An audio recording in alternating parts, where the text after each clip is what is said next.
मेरे प्यारे साथियों, वाहिगुरु जी का खालसा, वाहिगुरु जी की फतेह। परसों हमने साहिब श्री गुरु गोबिंद सिंह जी महाराज की पावन रचना शब्द हजारे पातशाही 10वीं के तीसरे शब्द की विचार की, जिसमें 2 बंदों की विचार हो चुकी है। आज तीसरा और आखिरी बंद, उसकी हमें विचार करनी है।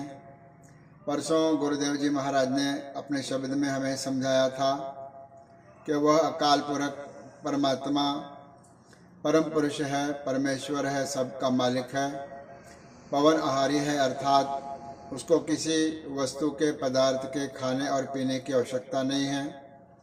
माधव है, माया का पति है और ज्योति रूप है, प्रकाश रूप है। मधु दैंत का जो मान है वह मर्दन करने वाला है। मुकंद मुक्ति का दाता है। मुरारी का अर्थ है वह मुर नाम के दैंत का वैरी है। निर्विकार है। निर्जुर का अर्थ है उसके जीवन में कभी बुढ़ापा नहीं आता। निंद्रा बिन उसे नींद की आवश्यकता नहीं है। निर्भीक अलग अलग प्रकार के विकारों से रहित है। नरक निवारी, वह नरकों से बचाने वाला है। कृपा का सागर है। त्रिकालदर्शी है। कुकृत परनाशनकारी। कुकृत का अर्थ है बुरे कर्म और बुरे कर्मों का वह नाश करने वाला है। यहाँ तक इस शब्द की विचार हुई है। इसी लड़ी में आगे के अंतिम बंद में गुरुदेव जी महाराज क्या कथन कर रहे हैं। आओ हम अपने चित्त और वृत्तियों को एकाग्र करके इस शब्द को सुने। शब्द बड़ा कीमती है। गुरबाणी सारी ही कीमती है, बेशकीमती है। उसकी एक एक पंक्ति समझने जैसी है। तो आओ आखिर के जो पंक्तियां हैं उसकी हम विचार करेंगे। पंक्तियां इस प्रकार है। धनुर्पान धृतमान धराधर, अनविकार असधारी। धनुर्पान का अर्थ है, पान का अर्थ है हाथ। धनुर का अर्थ है धनुष्य, धनुष्य बाण। जिस परमात्मा के हाथ में धनुष्य बाण है। धृतमान, धृतमान का अर्थ है वह धीरज वाला है। परमात्मा को किसी प्रकार की कोई गड़बड़ नहीं है कोई कार्य करने की, क्योंकि उसके पूर्ण मात्र से कार्य होता है। परमात्मा को स्वयं कुछ भी नहीं करना पड़ता। इसलिए धृतमान, वह बहुत धीरज वाला है। संसार में कोई भी घटना घट जाए, अच्छी या बुरी, उसके ऊपर परमात्मा विवल नहीं होता, वह धीरज वाला है। और कहते हैं धराधर। धराधर का अर्थ है, धरा का अर्थ है पृथ्वी और धर का अर्थ है उसको धारण करने वाला। जो पृथ्वी को धारण करने वाला है, अर्थात जो सारी कायनात, सारे ब्रह्मांड का निर्माता है और उसको धारण करने वाला है। फिर कहते हैं अनविकार असधारी। अनविकार का अर्थ है जिसके अंदर कोई विकार नहीं है। काम, क्रोध, लोभ, मोह और अहंकार, द्वेष और ईर्ष्या, ये जो अवगुण माने गए हैं, ये जो विकार माने गए हैं, इनमें से एक भी परमात्मा में नहीं है, क्योंकि इन सब विकारों से परमात्मा निर्लेप है, ऊपर है। अनविकार, जिसके अंदर कोई विकार नहीं है, विकारों से रहित अकाल पुरख आपके ऐसे हस्ती है। फिर तो कहते हैं असधारी। अस का अर्थ है तलवार, धारी का अर्थ है तलवार को धारण करने वाला। साहिब श्री गुरु गोविंद सिंह जी महाराज ने अपने वाणी के अंदर अकाल पुरख परमात्मा के विशिष्ट रूप और नवे रूपों का वर्णन किया है, जो शास्त्रों और पुराणों में हमें नहीं मिलता। अस का अर्थ है तलवार, जो तलवार को धारण करने वाला परमात्मा है। यह सब गुरु महाराज ने नए नए नाम क्यों दिए? क्योंकि खालसा पंथ को गुरु महाराज ने हमेशा ही वीर रस में रखना है, इसलिए वीर रस के प्रतीक अकाल पुरख को दिए।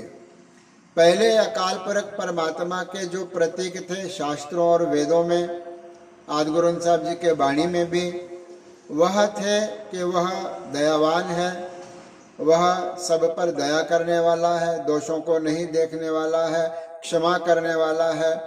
इस प्रकार के जो दैवी और विनम्र गुण अकाल पुरख परमात्मा में दर्शाए गए हैं।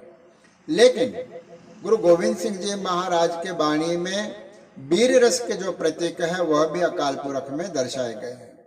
जैसे पहले वेदों और शास्त्रों में परमात्मा को या विष्णु भगवान को चक्रधर कहा गया, जो चक्र का धारण करने वाला है।